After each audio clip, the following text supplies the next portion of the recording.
Colby, you know what this movie's about? No, Barry. What's it about? It's a new breed of predator.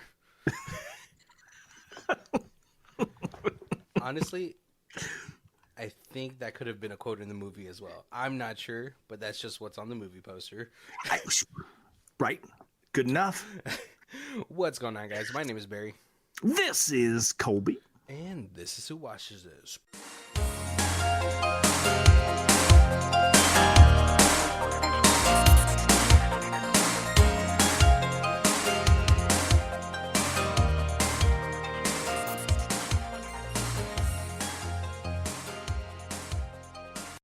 Boom, boom, boom. Theme music. What's going on, guys? Welcome to the third week of Jeffery Combs Month. Yeah. And, as I was looking through the movies, I was like, we should just make this this is like Nick Cage. Like, we should make this like 2-3 months. We'll make it a reoccurring every year. We'll do a... I mean, we say that, but we haven't revisited the Cageverse in a while. That is true, but we do throw him into as many categories as we can. And he's a man of many talents. He can go so many places. Unfortunately, I don't know if Jeff Combs is the same way. It's so weird when I look at his filmography.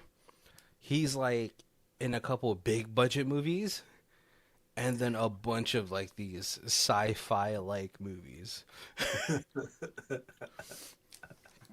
Oh, but yes, but those are my favorite kind of movies. So, and it's funny because for this week, I was looking through it, and I was thinking, oh, maybe we'll do 93's Necronomicon. But then I saw this, and I was like, I think one, I'm kind of disappointed that Kobe's never talked about this before. Have you ever seen this movie? I thought I had seen a lot of his movies, but this is 3 for 3 that I haven't seen. The fact that this is a double whammy for you. Yeah. I'm disappointed. All right, let's get into our first segment before we can talk about this movie in I don't something heavy. I don't know. I don't know words right now. All right. Paul once had a plan to fall in love and become a married man, but fate wasn't so kind and passed as his health declined. His father couldn't let go, found his path, but got lost along the way, though. Will all go according to plan? Let's find out in 2005's SharkMan. I'm telling you, this Rhyme Fest trailer this week, it felt so pedestrian. I was like, how do I even go about this? I vaguely even remember any of the cast members' actual names. And I love that this movie has 2 names. It's like Hammerhead, Shark Frenzy, or SharkMan. Which, that should have just been the name all along. Why even try other names? Right. But this movie is it's so funny because the art for this movie, the box art for this movie looks absolutely nothing like the actual monster in this movie, right? No, not at all. But I'm happy. I would say I'm happy the way they really jazzed it up in this movie. Oh man, I was as I was watching this movie, it's this movie is a 10-minute recap. That is, but we had kind of complained that there wasn't enough Jeffrey Combs in the last 2 movies. Yeah. Somebody had done a YouTube SharkMan starring Jeffrey Combs. Yeah. And they cut out everything that didn't have him. Uh-huh. It's only It's like 26-minute movie. Yeah. But it's just like they made the movie, but like he's the star, and like every scene is a scene that he's in. Mm-hmm. Like any of the stuff when they're walking around the island, none of that's there. Oh, see, I think that's an appropriate amount of Jeffrey Combs, right? A Yes. solid 26 minutes of him playing a mad scientist. Oh, that what he does best. What launched his career is to be a mad scientist. Let's. I feel like it's going to be a lot more fun if we talk about this movie and less of the recap, because the recap is it's such a simple movie. You know what I mean? It is. It's pretty. I mean, so let's get into it. This movie it starts off with very it's a lot of experimentation that's happening. Clearly, some experiments are going down. We get a shot of a woman getting injected with something. Yep. And then getting thrown into like this biodome. You're like, what's going on? And like, Jeffrey Combs pops out as a Dr. Preston King. And he's like, we need him to mate and procreate. Right. That was an interesting twist into the movie. Like, well, because you could only create, you can create the thing, but it's just like it's still once it has the ability to procreate, it's like, oh, now things can get interesting. Right. Yeah. Right. But he doesn't. This being that we haven't gotten a clear shot of yet is just absolutely eviscerates this woman, right? And then right. And they did a good job with that, with the this thing just kind of sneaking around in the bushes, and you don't really get to see it. Yeah, and then like Dr. Krause. So this mad scientist team is made up of Dr. King, Krause, and I believe a Russian scientist. God, what's her name? This cast is unusually large. Oh gosh. Katie Madenvenko, whatever. I had to look her up, and then she was like a French actress, and I was like, oh, she's been naked in something. And I was like, yes, she has. And their claim to fame on this one, besides Jeffrey Combs, is they got William Forsythe. Yeah. I was like, you're pretty big. You shouldn't be in this movie. He's a little chubby and a little old. Yeah. So it's definitely like the downhill slope for him. He was like in the middle of the career where he was like, he wasn't like, like the dashing guy he was in the 80s, but he wasn't old enough to play like the old veteran cop that's about to retire. Right. Yeah. Yeah.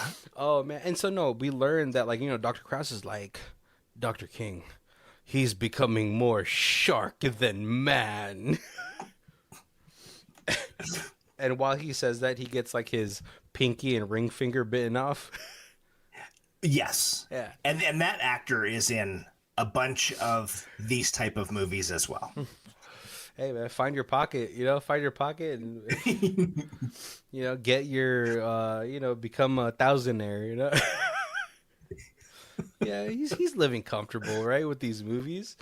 Oh, right. Man. Yeah. So we learned that Dr. King has created half man, half shark, but not just any shark. The hammerhead. Right. And he's like, he goes on this whole spiel. He's like, the great white, what does it do? All it does is eat and whatever, mate or something like that. He has like this whole explanation of like why the great white shark, as dominating as it is, it's too simple. Right. But the hammerhead is smart. It also, what was it? The way that it births, it puts the baby in a sack or something. Right, because it actually kind of gives live birth because it holds the eggs inside until they hatch, and then so kind of gives live birth. So it's very like I guess his like whole scientific reasons, it's very close to a human birth. Right. Yeah. You know, and it survives. It thinks a little bit more, and so yeah, it's kind of like a crazy experiment. Like they even show like a woman that did get inseminated, Right. and She just unfortunately didn't survive the they birthing process. well yeah they what performed a cesarean to pull it out. The woman died, and at this point, like the female doctor is looking uncomfortable. Oh, You yeah. know, Yeah. but they do end up creating like a little half human, half shark baby. It's not alive though. Right. Right. And so after this, I kept waiting for it to be somewhere later in the movie and like open its eye or something, but no, it doesn't. We go on a shark baby killing spree at the end of the just well, like that's for the sequel. yeah. Because this is SharkMan, and that would be Shark Boy. Shark Boy.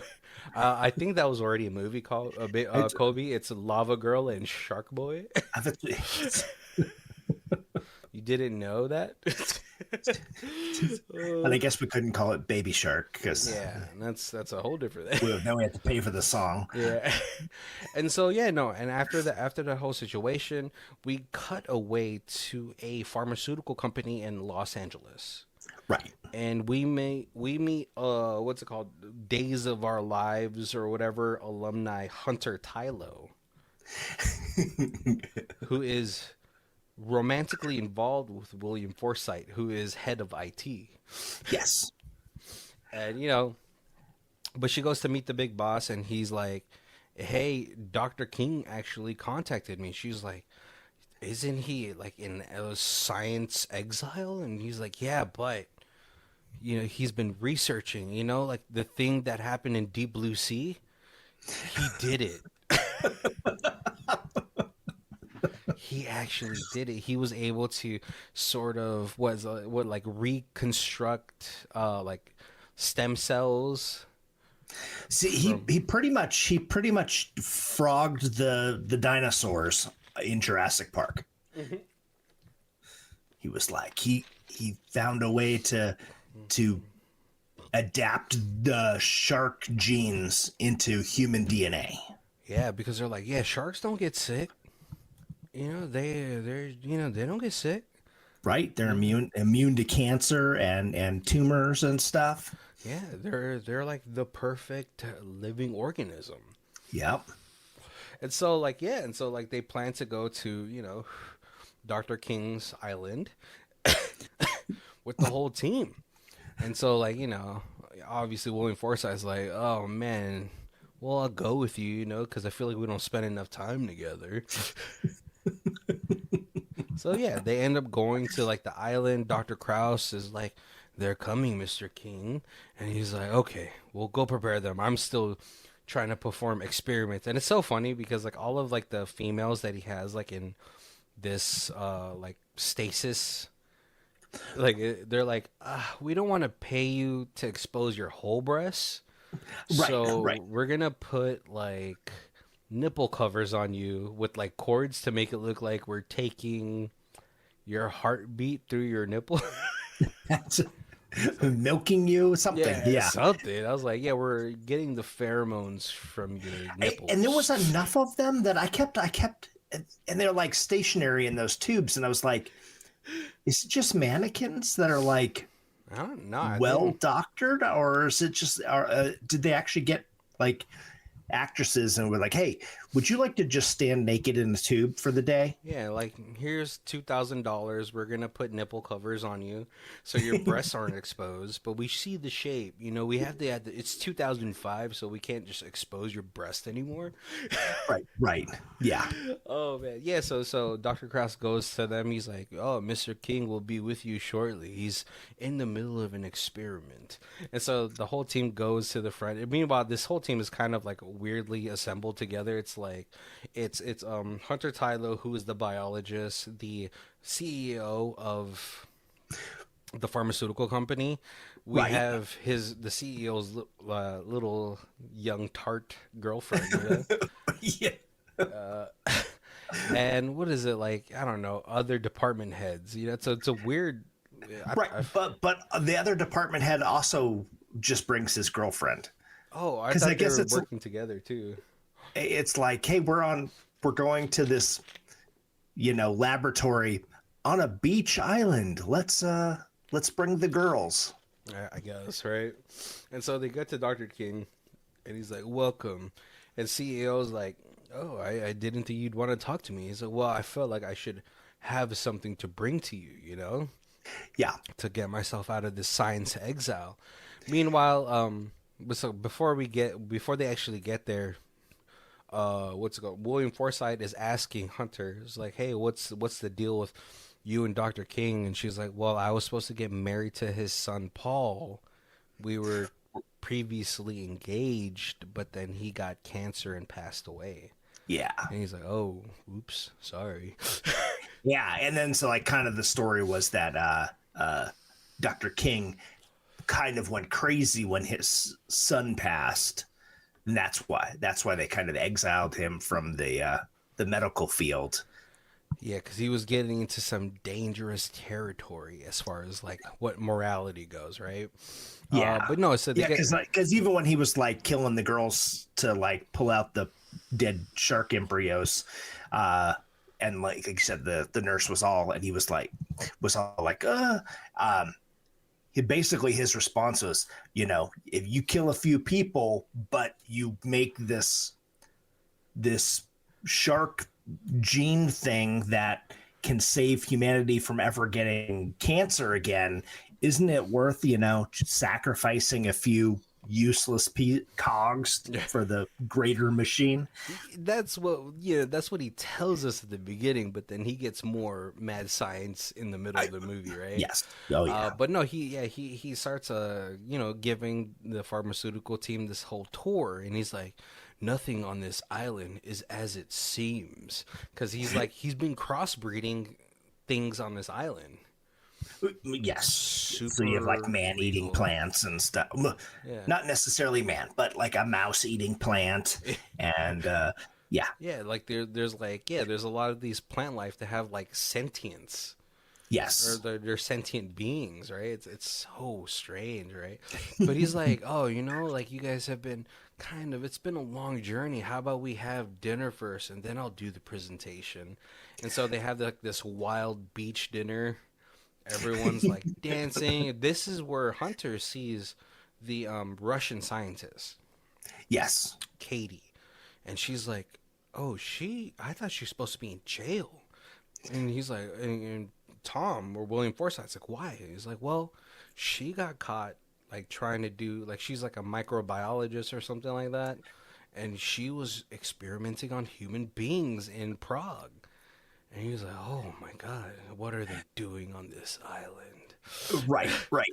But Yeah, because William Forsythe, he was the IT manager yeah, he's the head of IT. at the corporation, Yeah, but once he gets to this island, he is basically head of security. yeah. I mean, yeah, he's a pretty hefty guy, And so like so after this wild beach dinner, Dr. King's like, "Oh, I want to show you this presentation," and he talks about what he's been doing, and it's like he slowly unveils that Yeah, he's like, "Paul isn't dead, Hunter. He's right here," and he opens up like this like panel that goes up, and it's like it's a tank, right. Yeah, and it's a SharkMan. SharkMan. And she's freaking out. She's like, "No, Paul is dead. What did you do to him?" He's like, "I saved him. I made him better, Yeah, and soon we'll all be as great as he is." he is the paragon of the new evolution of humanity." Master of both land and water. Sir, that's Arthur. That's Aquaman. No, yeah, and so like he's like, "I'm so sorry, Hunter. You weren't meant to be here." Okay, because this all is really just a huge revenge plot of his. He's like, you all abandoned me and put me into exile, and now I will use you to feed my son and impregnate the women Yes. to Yep. be the Eve to his Adam. Oh, it didn't really even click in until you said that. Maybe that was the thing. Was he was like, when he was like, "Hey, come see my experiments, but we're on a tropical island, Yeah. so you should all bring girls, and Yeah. that way, it could be like a vacation." No, he just needed more incubators for his Oh, son. right. Yes, Yeah, exactly. and then and so he like kind of dips from this like this presentation room, and it turns into a saw trap Yeah. because it starts flooding with water. He's like, "Yeah, we're gonna drown the men and then resuscitate the women, so they can be incubators for the next step of human evolution." But William Forsythe's character, he's a little too smart. He's like, he gets them out of there. Right. He's like, "Hey, we can climb out of the fan," and it's not like a fan vent. It's like just like an opening with a fan. Yeah, and that really didn't look like it was gonna fit William Forsythe. Like not. Let's see. Yeah, he was a little chubbier in this movie than he's been. He's not fat in this. He's like buff. He looks buff, but he just stopped going to the gym. Yeah, type of like body type, right? And so but they're able to escape, and Dr. King's like, this is all a part of the plan, I have to make my son hungry, and we feed him all of the males, that way he'll be satiated. Right. Yeah, because then once he's got a full belly, then he'll want to mate. But the hunting, well, if we just keep feeding him, he's just gonna get fat and stupid. Yeah. If we give him a challenge of people to hunt down, then it will keep his mind active, and so the human part of his brain will continue to process, the puzzles and the because he like right now, he is becoming more predator shark than he is like having to be able to hold on to his like humanity, right? Yeah. And so like the rest of this movie, it's really just a cat and mouse situation, because then like Dr. King has like an island filled with like henchmen that's like trying to chase them throughout the movie. They start to get picked off little by little. First it was like, I don't know, head of accounting Brandon. But weirdly impressively, for a movie like this, that like for a mad scientist who's creating people, usually there's like one head of security and then like his lackey, and they're supposed to like guard the whole. Here he's got like a whole army. Yeah, he's got like a compound.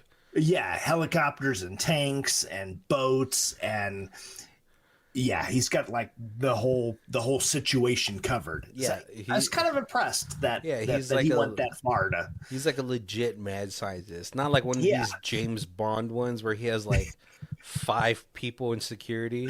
Yeah, I live inside of a hollow volcano, and here is my one security guard. Whose hat is a razor blade. Yeah, it was Odd Jobs, right? That was his name. Yeah. What was the gold member or freaking Austin Powers name? Random assignment. Was that it? Something like that. Yeah, no, but so, and it's funny too. The helicopter, its number is 666. I don't know if that was supposed to mean anything, but no, yeah. And so they start to get slowly picked off throughout the movie. What's it called? At a certain point, the head of accounting guy gets his arm or his leg bitten off. Meanwhile, William Forsythe, he's like Ramboing the situation. He's taking care of people left and right. Yep. It's like he had to have been military prior to this, right? Because there's no way. Right, definitely. He's firing a machine gun. He's got knowledge of explosives. Yeah, there's no way he's just like, oh yeah, I graduated from DeVry University, but I've played enough Doom, Duke Nukem, to get out of this whole situation. And then Feder, who's like the CEO, he's definitely on he's like the one track. Let's get somewhere high. I've got the satellite phone. We can call for help. I just need to get off this island. Where William Forsythe and Hunter are both like, no, we got to save the people, and we gotta destroy these the experiments. This is this is an abomination. But at first, but then like soon they kind of like, well, we're kind of undermanned, so let's get to the helipad, because like after the CEO's little tart girlfriend dies, they kind of rendezvous together, and he's like, yeah, I could drive a helicopter. I drove it in the military. And so they're like, let's get you there, Chief. But meanwhile, I got to remind you, trekking this island is pretty dangerous because, like Dr. King said, nothing is as it seems on this island. And Brandon, the accountant's girlfriend, gets like hit with some sort of super chicken pox or something. Yep. Yeah. Some kind of super poison ivy. Yeah. And then there's also a part where there's like the vines kind of like wrap up the girl's leg and trip her, and so it's funny too, because then like she kind of like tries to go to the river where she's like, it's hot, right? And then like Hunter tries to save her. She's like, grab my hand. And I was like, no, don't grab my hand. I don't know if that thing is contagious or not. Please don't touch me. And that's when like Feder was like, I don't. She's covered in bumps. Just leave her. Let's get to the helipad. She's not gonna make it. Yeah, classic. CEO talk. She's like, I mean, to be honest, as evil as as villainous as he sounds, sorry, that's where I would go too. I was like, no, she has some unknown disease now. Right. Gotta get out. Do you want to be in 28 weeks later while we're trapped in a sci-fi movie?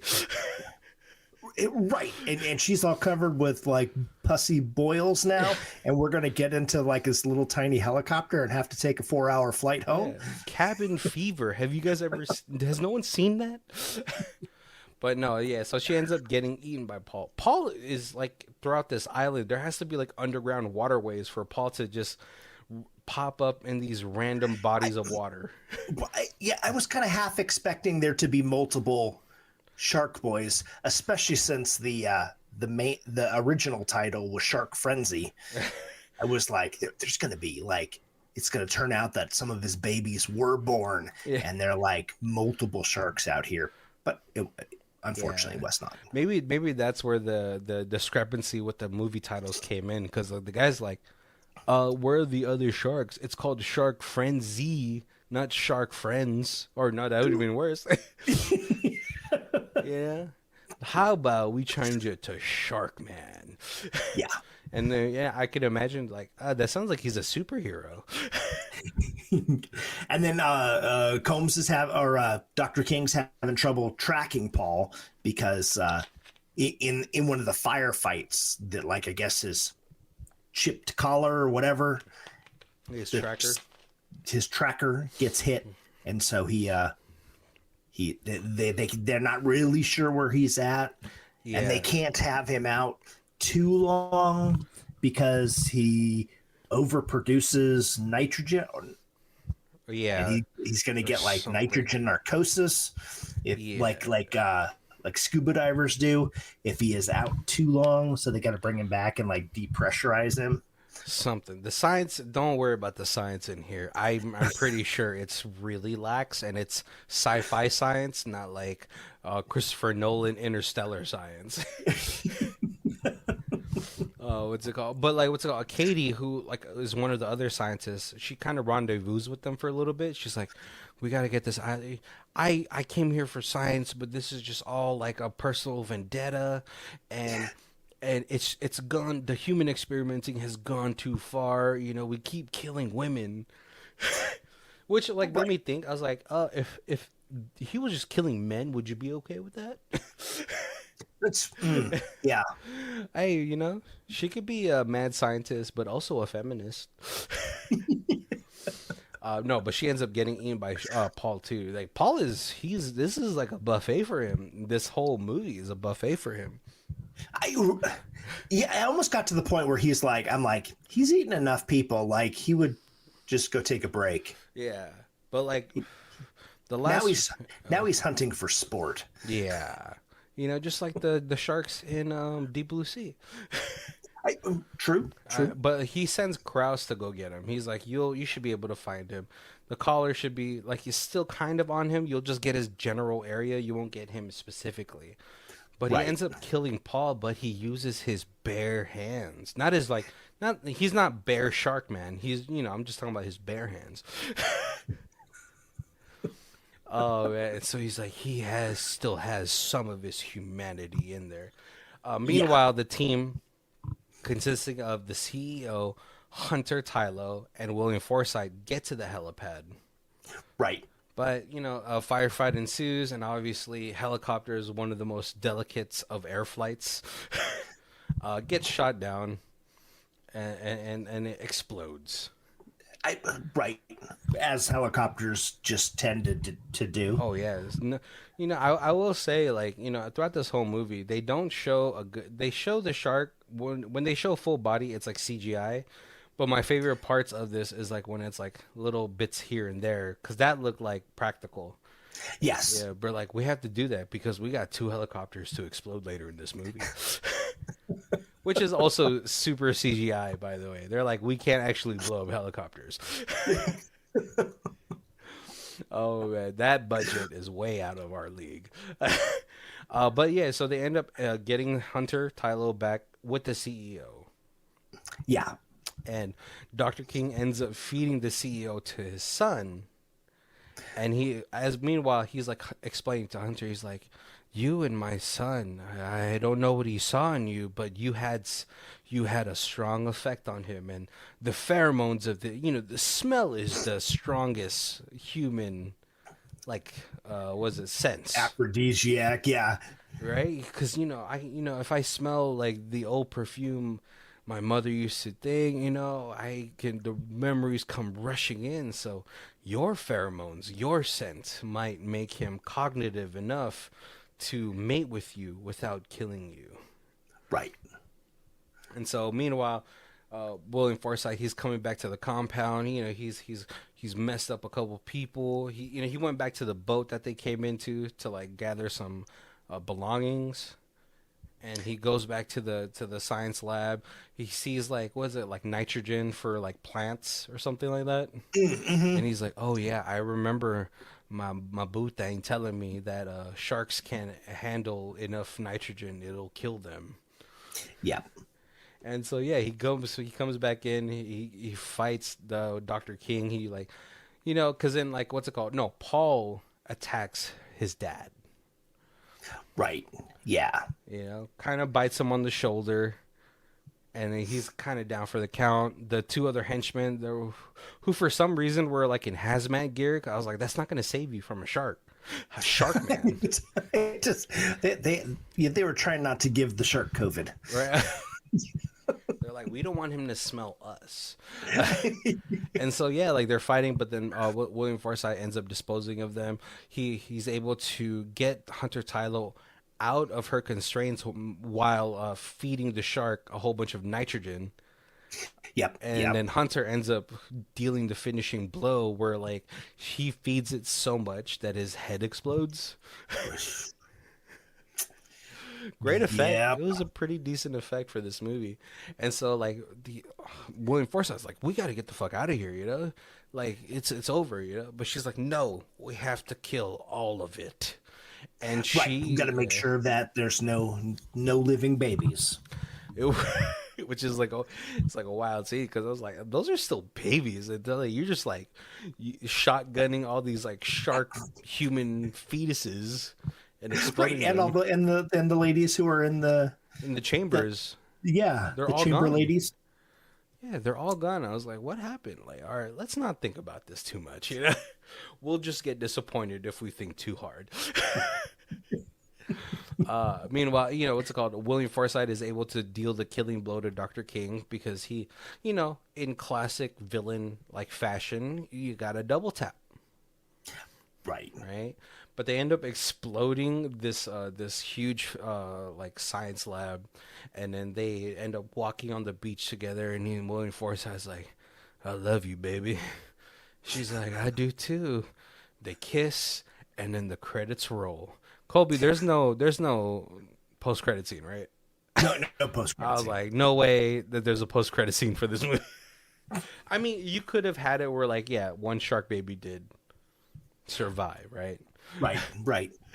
All right, before we talk about this movie, let's get into our other segment, high star and low star.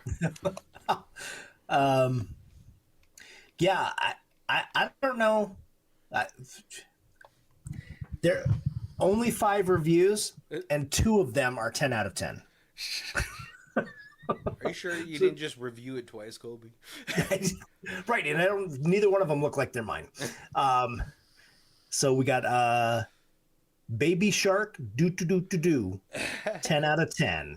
Shark versus man, the greatest conflict in the animal kingdom. 2 forces align to create the greatest known super predator. It sends chills down my spine. This film is a theatrical masterpiece and has not been given the credit due by those who are feeble-minded. It is my privilege to tell you that it is among the greatest works of art from the 21st century. Let me put it to you this way. It's basically Gilligan's Island versus Street Sharks. Which is a very fair. Street Sharks. It is, and that's a fair, yeah. Right. And then we have a bunch of 1 out of 10s. Stupid movie. This movie is no fun at all. It's a waste of time. Don't expect to laugh because of the stupidity. You won't. It's not like Steven Seagal or Hulk Hogan where you can laugh because of the stupidity. And it's also not something like Brain Dead like Evil Dead. Whoa, what? Well, maybe it is, but don't expect to laugh or enjoy it. It's one of those movies you didn't like to see. If you're not listening to me and watch this movie, you will see that I'm right. If not, if you won't turn off this movie after half an hour, you must be out of your mind. SharkMan is a B movie with B movie actors. It has a nice location, and I'm wondering what the movie budget was. The only thing that really makes me laugh was the picture of the backside of the movie and the stupid name. 1 out of 10. Oh, I will say, you asked about final credits. mm-hmm. Like if there was a credit scene, there wasn't, and I always watch the credits. I always, like every movie, watch till the end because hey, if I watch the movie, I might as well watch the credits too. Yeah. Like give it the whole. I'm not sure where this was filmed and what kind of crew they got, but I swear I have never seen where the whole technical crew's last name ends in V. It was like Markalov and then Jerkalov and Swarskalov. And like, no joke, it was like 90% of the people that weren't the main actors We're like Russian. last name ended in V. It was like it was the like strangest trivia. almost comical. Like I was like, no, it can't be. Like this whole entire section, all like, is it like this family-run business? Everybody's like, yeah, this almost felt like a movie for like Russia. You know what I mean? Oh God, this movie is like this movie is comical, but I feel like you have to be used to these type of movies. oh yeah, that's true. Yeah, if you like this kind of movie, this is great cheesy sci-fi. Yeah, this is like for real, like because this movie it doesn't have any nudity. It has like a slight nudity because like the first girl that kind of she gets like put into the biodome, she's like wearing like a very see-through top. We're like, it's 2005. Let's keep it classy, guys. Right, right. See-through bra. I think there's like little hints of like where I think the choice to go the Jaws route, where you rarely do see SharkMan, because then like they're like, we can't afford the CGI that much. Right. Like they have a head Yeah, that was made with like the teeth. That was pretty cool. yeah, And then they have like the flippery arms. yeah. They have like the backside. Yeah, and then they kind of just like, that's the parts that we made. We'll show those, and then we'll kind of CG what we need to. Yeah. But I like that because it's like you never like when it's out of the water, you rarely do get to see it like like the full face. You get to see portions of the face, which like those portions are the great ones because it's very practical. Like when he's using the eyes, like the hammerhead eyes to look around, it's all like sweaty and very realistic looking. That was great. When you see the back and the arms, it's like it's a suit, but it's a pretty decent suit. It's not like a Power Rangers like Super Sentai 1985 suit. It's a pretty decent like late 90s suit. Yeah, yeah. The kills are pretty great. I think like when you see like the disembodied like or like the portions that are torn off of people. Right. Yeah. Like bloody arm stumps and stuff like that. Yeah, it's well done. Yeah, bleeding. It doesn't look like some sort of Halloween Town or Spirit of Halloween prop. It looks pretty decent. That's what I gotta say for that. But like it's funny, like the explosions and everything that's in this movie. It's like very sci-fi, made for TV type of situations. How did you feel about the actual actors? Not too bad. The two guys, the CEO and William Forsythe, both I think did a good job, like for what they were doing. Jeffrey Combs always amazing. His little henchman guy was good. And then the main girl, I'm like the two other girls that were in there they were just in there so that they had more things to kill. Yeah. But the main girl, I thought she did a pretty good job. Yeah, the little portions, like I kind of wish, like so like there's like two things I was like, okay, this can kind of elevate it to like more of a legendary B movie. Is like I wish they focused mainly on Dr. King and the experiments that he was doing. I think that would have been really cool because for like a movie, it's like what, like an hour and 30, like a tight hour 30, right? And all that stuff. Like, you kind of didn't really. I feel like I didn't really care too much how this movie was gonna go.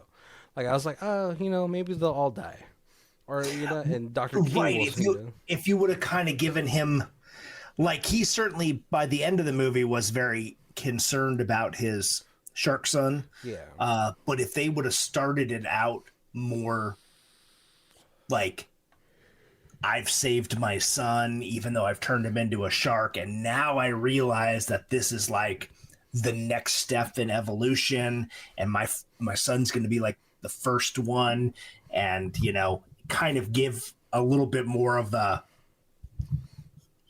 he'd like the anti-hero where like sure he's the bad guy with the shark people, but he's doing it for humanity. He's doing it because he's got this real love for his son, and they kind of play it that way a little bit. Like very like Victor Stone Cyborg. Like, yeah, my son's half cyborg, but he's alive. Right. Or like like they slowly like show his like descent into madness a little bit more. Like if you took more time with him and then less time with like the group that's being chased, that would have been fine. Or you lean the other way. You heavily character build on these like people. Right. And then have like Jeffrey Combs in the movie instead of 26 minutes, like 20 minutes.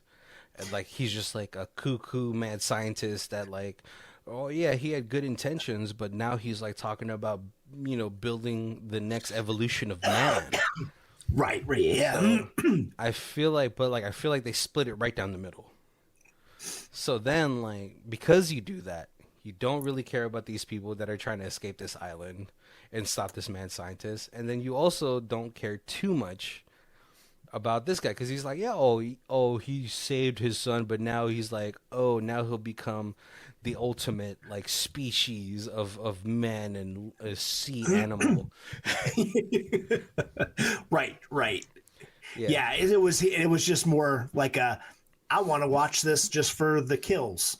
yeah, that's Where kind of what it became. kind of like my always kind of go to was on like a thought like that is like Aliens, Yeah, and then you have uh Paul Reiser, who's Burke, was the guy. He's the corporate guy, oh yeah, and he pushes the corporate stuff enough that he does such a good job that you hate him, and you just like I want the army to win, the Space Marines to win because they are so awesome, and I want them to survive, but I have to see Bert get eaten by an alien.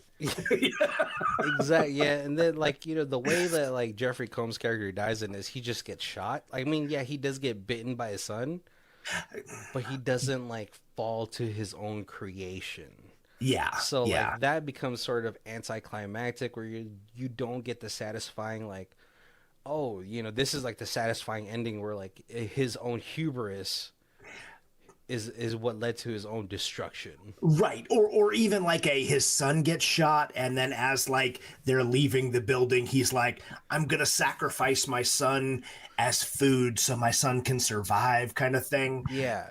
Yeah, so like yeah, those are like just like the tiny things where I think you could have really like if you do that, it makes the villain relatable to a sense Mm-hmm. because it's like he saved his son. He did turn him to a monster, but his son is alive, and then this is his final like act as a father is to like eat me so you can regenerate and then possibly live out in the ocean Right. Yeah. or something like that.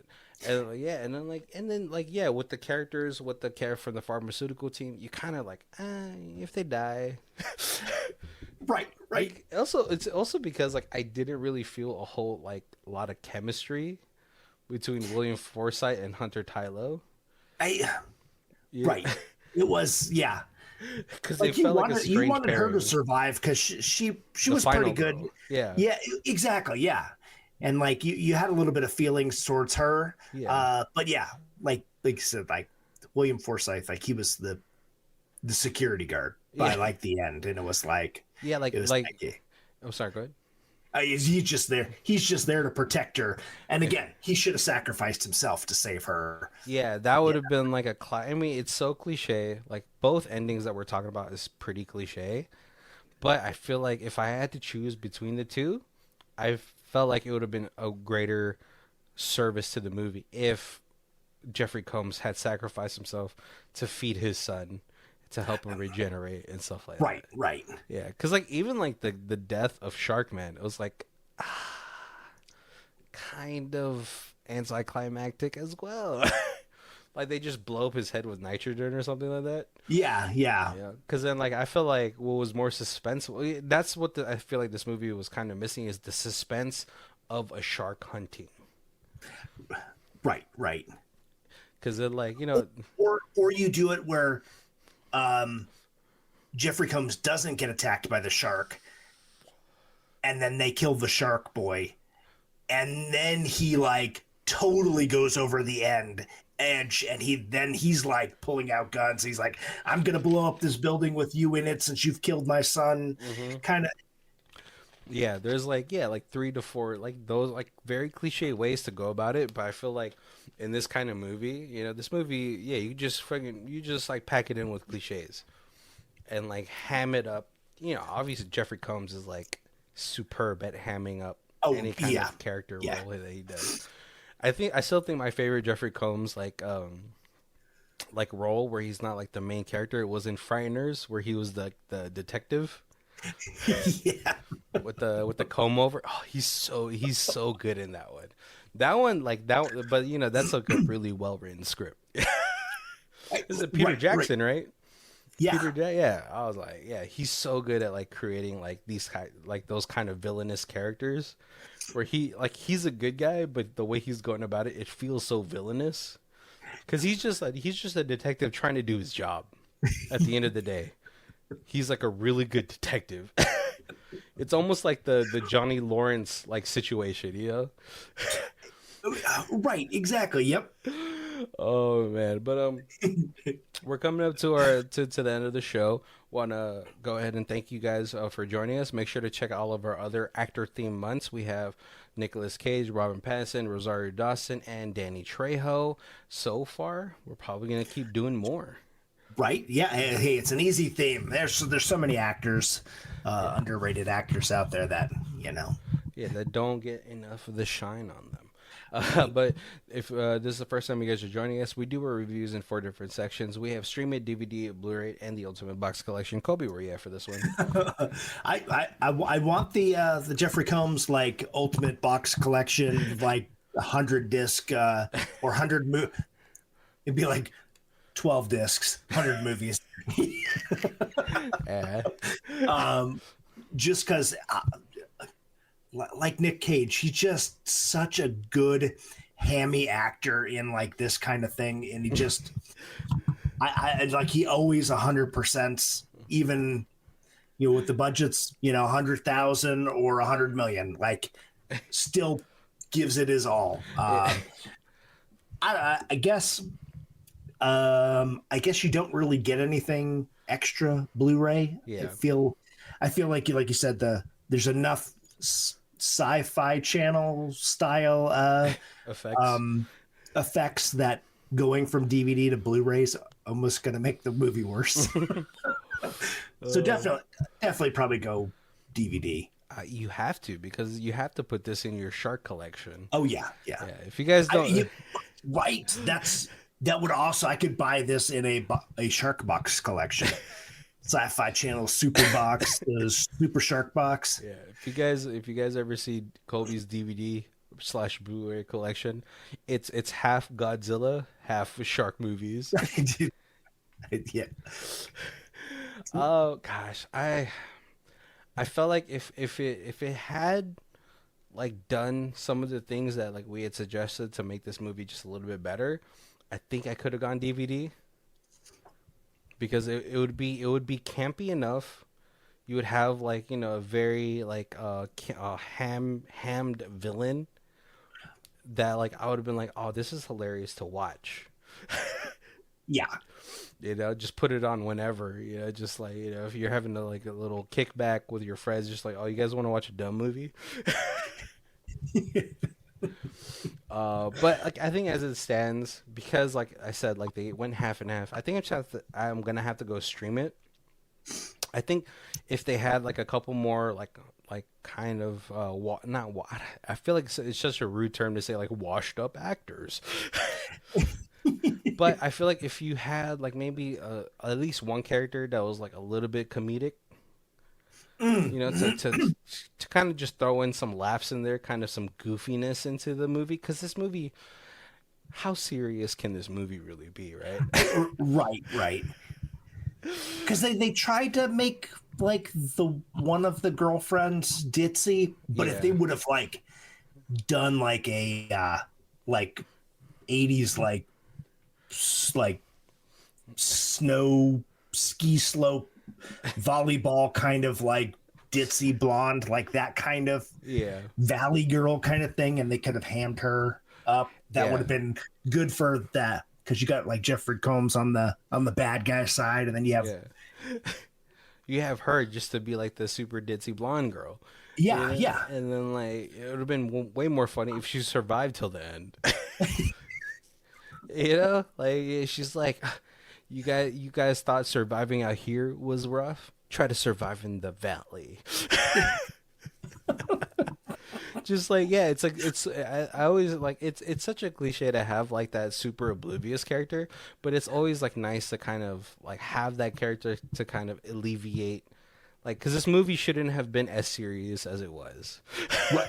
Right. You know, if you're like for future directors out there, directors right now, you want to do like these B movie stuff. You gotta really lean into the campiness. I think that's always what's great about those, right? Oh man, but yeah, thank you guys for joining us. Make sure to check out all the links down below where we have all of our social medias.